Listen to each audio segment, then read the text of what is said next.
The rat is a social animal. Communal burrows,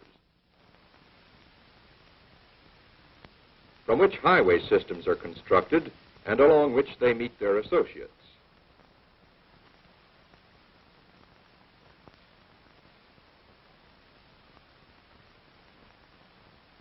They seek food in company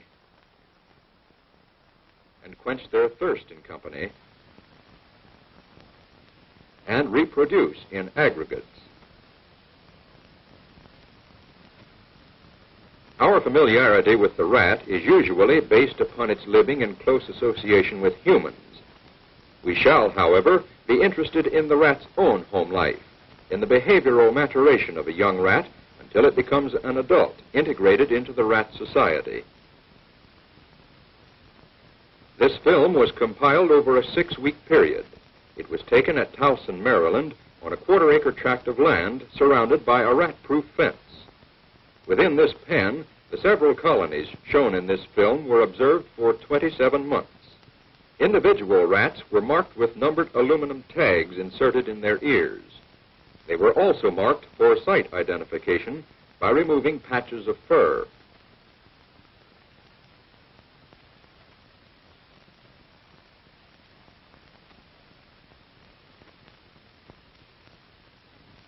Rats construct burrows which form their major locus of orientation.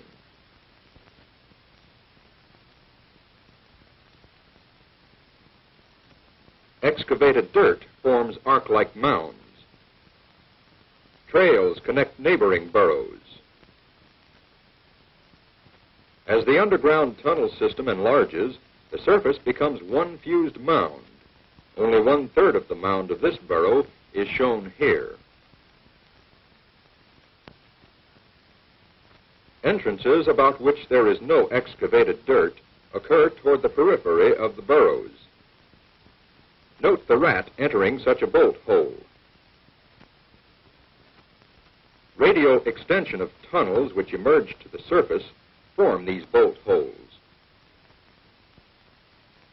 Departure from burrow systems is frequently with considerable caution.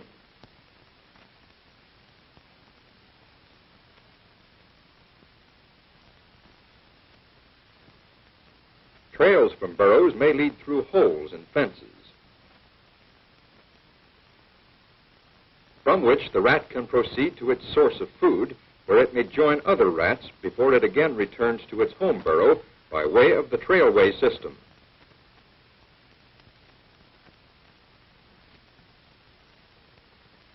Rats structure their environment in many ways, including the denuding of vegetation. One of the important ways in which rats structure their environment is by plugging entrances into burrows. Here, a lactating female is sealing the entrance with dirt and rocks from the inside. The sealing of entrances is most frequently exhibited by lactating females. Low social rank also contributes to the increase in frequency of sealing burrows. After completing her job, the female comes out and inspects her handiwork. Other rats which might have entered and approached her young pass by.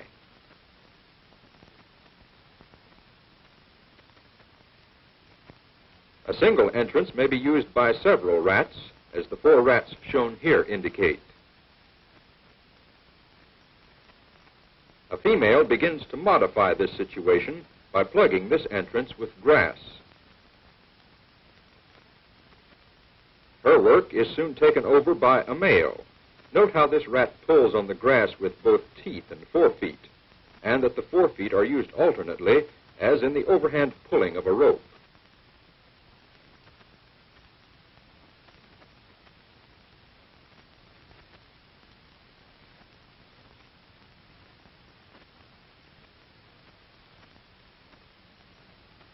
Several rats immediately inspect the recently plugged entrance.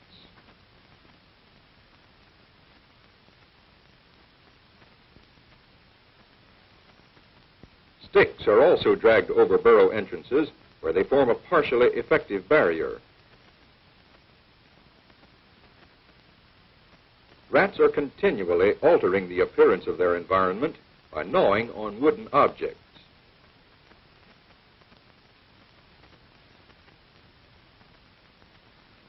They are agile climbers. Frequently, trees at night become festooned with rats.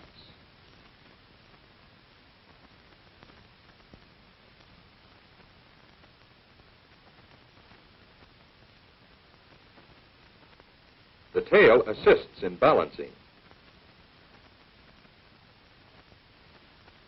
Manipulation of food forms a major category of manual abilities.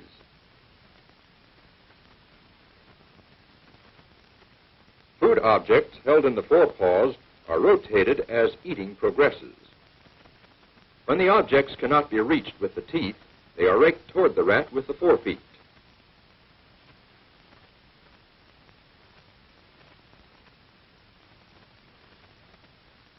Self-manipulation, as in this cleaning of the tail, frequently occurs. Included in self-manipulation is the grooming of the fur.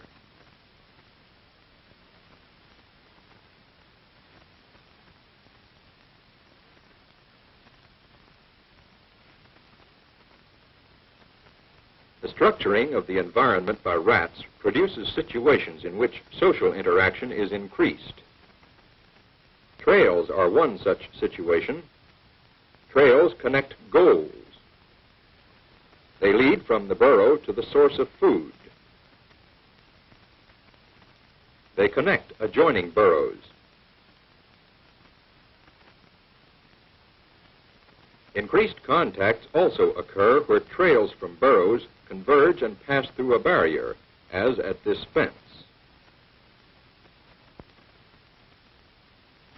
The structuring of the environment makes it easier for young to orient between goals. Note how this mother is followed by one of her young.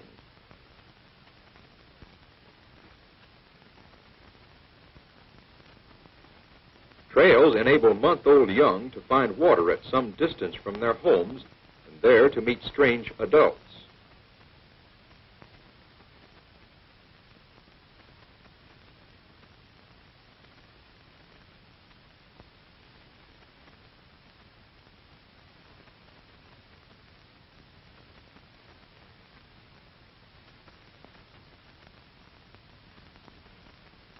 On the long course of maturation and integration into society, the rat's first associations are with its mother. She delivers them into the world.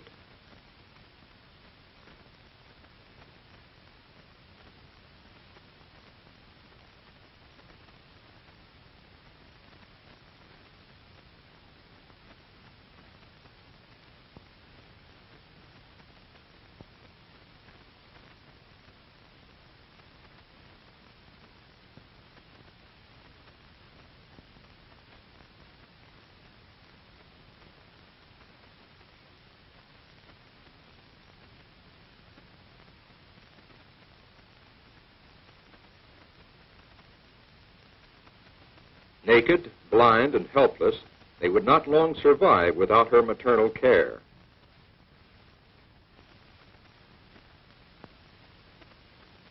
By 2 weeks of age, they are well furred, but their eyes have just begun to open. They rarely venture out of the nest. It is also during this period of life of the young that the mother is particularly aggressive in driving away any other rats which approach that portion of the burrow where her litter is located. She even repels the dominant male of the entire colony of 150 adults as he approaches from the right.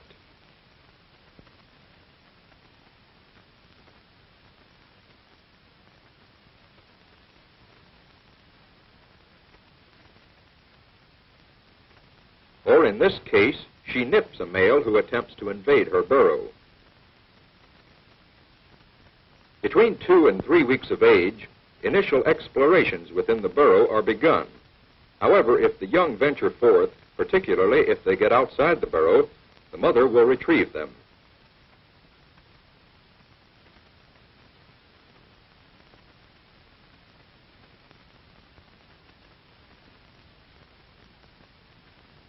Up to 21 days of age, their only contact with adults is usually with their mother. By the time they are 23 to 25 days of age, they are quite active, make independent excursions within the burrow and in its immediate vicinity. But even here, they frequently remain in close association with their mother. The 4 to 5 weeks old rat is characterized by hesitancy in leaving its burrow and by dashing motions to and from burrows. These scenes illustrate the utilization of pre-existing trails by juveniles. This hypersensitivity of the 4 to 5 weeks old rat is also exhibited at a source of food it encountered for the first time.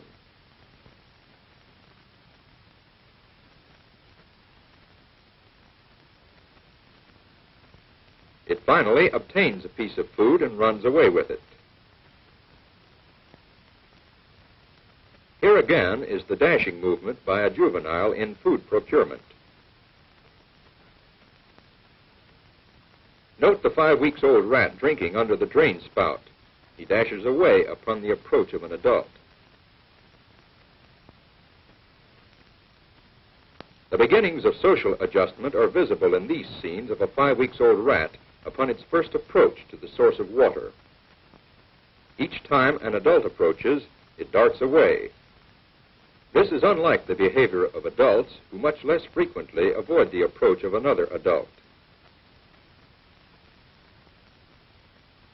Note how this juvenile rat reacts to adults whom he is first encountering at the source of food. He darts about the periphery of the group and runs away each time an adult approaches. The adults show much less avoidance of each other despite a rapidly dwindling food supply. By the time the rat is nearly a year old, it may actively compete over some restricted goal, as these two males are doing over scent left by an estrus female. Most encounters between adults are relatively placid. The most common behavior is nose touching.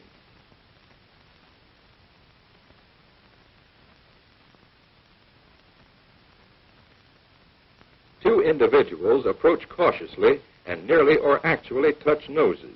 Following recognition, each individual goes its own way, or the one of lower social rank merely retreats. On guard or boxing behavior may be exhibited by one or both rats in an encounter.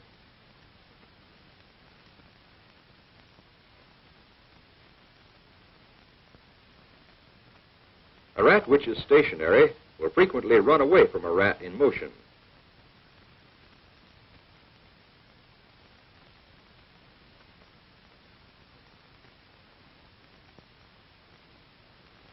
Hip throwing is a form of threat exhibited by dominant rats.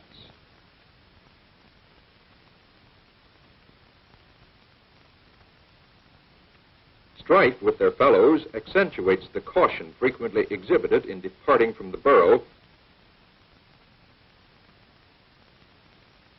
and upon returning they dart back in. Caution is also exhibited along trails.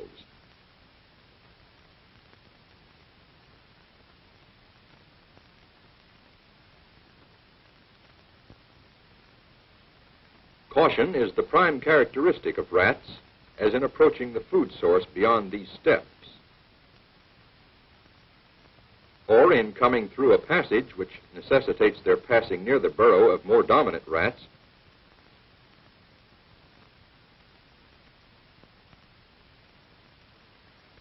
or in approaching a strange object, as these traps.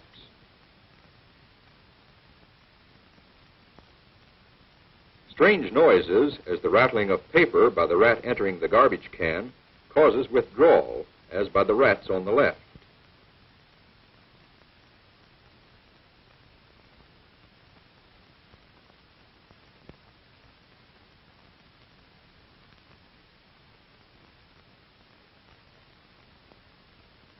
This particular burrow system and its radial extensions housed 13 females, most of whom had litters. They formed the harem of the most dominant male of the population. This dominant male may be recognized by his crumpled, hairless left ear. At the food source, or by a burrow hole. He roams above his harem's burrow at will. He guards the passage through the fence near his burrow. Rats living on the opposite side of the fence must pass through it to obtain food.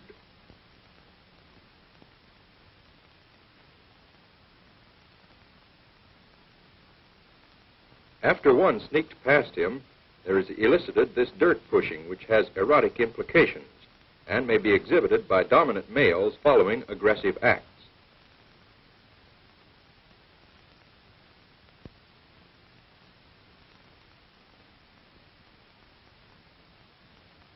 Finally, he blocks the passage with his body. As males approach this passage, he assiduously chases them away.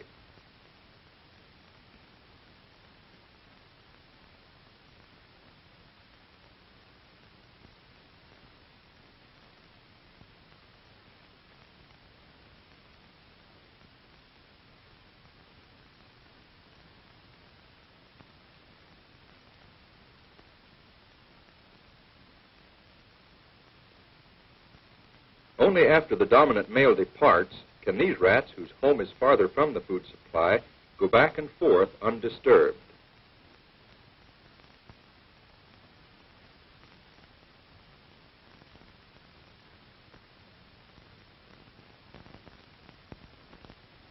Males who have contended unsuccessfully possess much scar tissue and often large open wounds.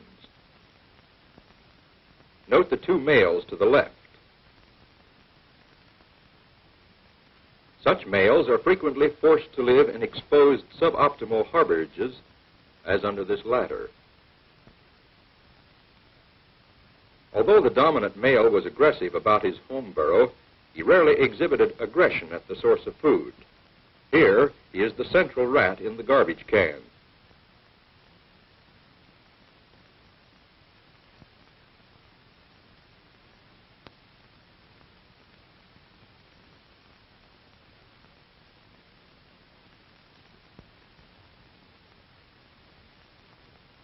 The securing of food and water consumes a large part of each rat's nightly activity.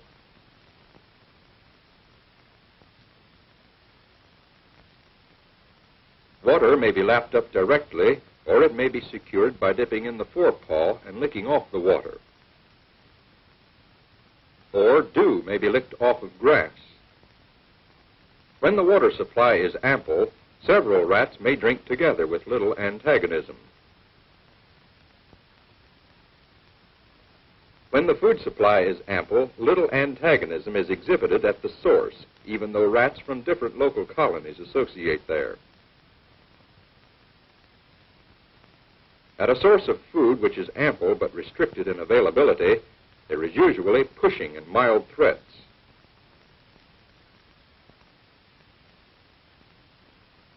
Little antagonism exists among rats at an ample and readily available food supply.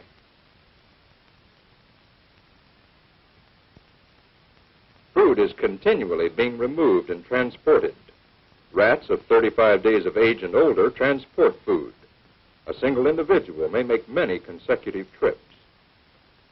Most of the food is taken to the rat's home burrow.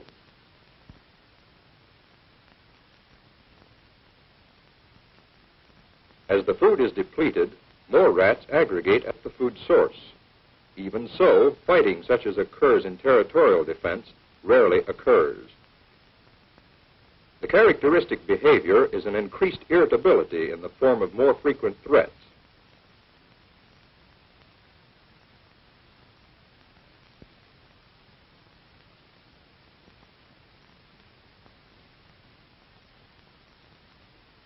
Fighting may occur, as over this last piece of palatable food, a crust of rye bread. Prior deprivation of water for 48 hours fosters large aggregates. There is a marked increase in irritability and the frequency of threats. Social rank influences the ability of maintaining position at the water.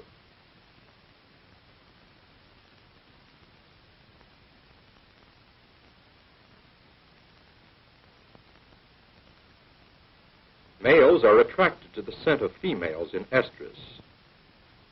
Males inspect and follow females.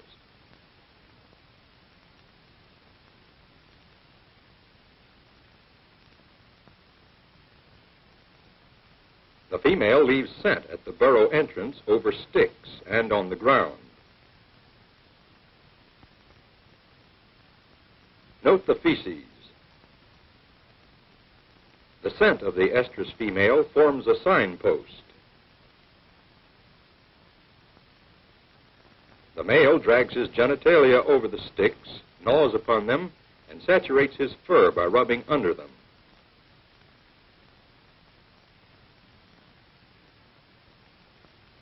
Males inspect the scent about the burrow entrance. A male drags his genitalia over a scent post.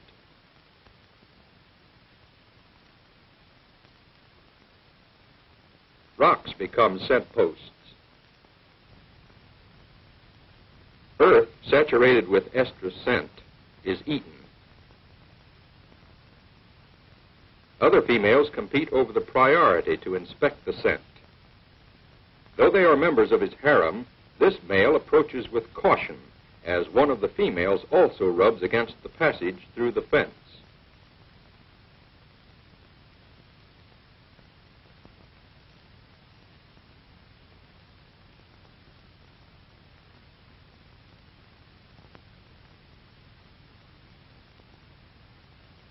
The predominant precopulatory behavior elicited by the estrus scent is erotic rolling about burrow entrances.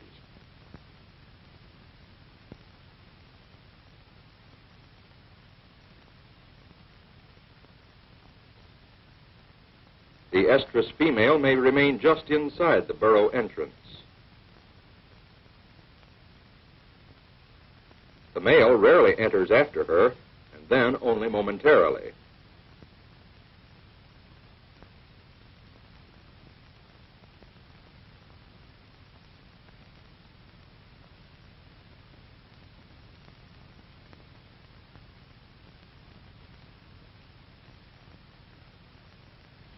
Sexual rolling apparently may elicit an orgasm.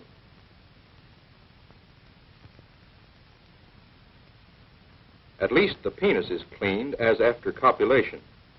The receptive female spends considerable time above ground. The male cleans its penis following mounting. Note the raising of the pelvic region by the female. The male sometimes falls over. The female, after being frequently mounted, becomes antagonistic toward males. The stress experienced by the female is aggravated by many males joining the pursuit.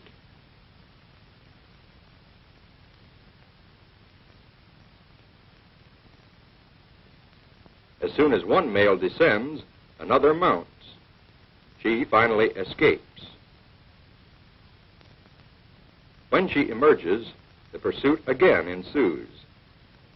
Such intensive pursuit only exists at colonies lacking a clearly dominant male.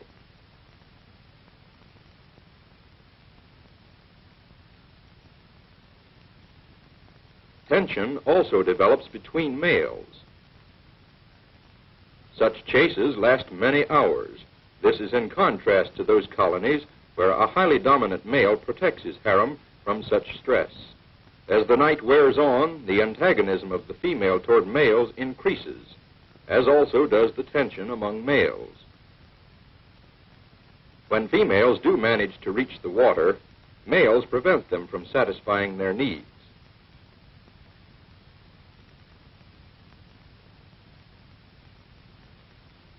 In such colonies having an unstable social structure, the females have a lowered rate of conception despite much copulation, and even those which conceive rarely rear their young.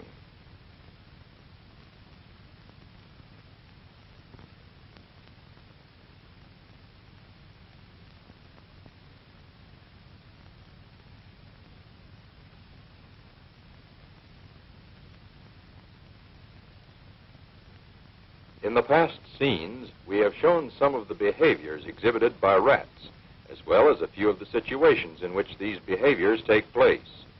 Even so, it is apparent that the life of this so-called lower mammal is quite complex.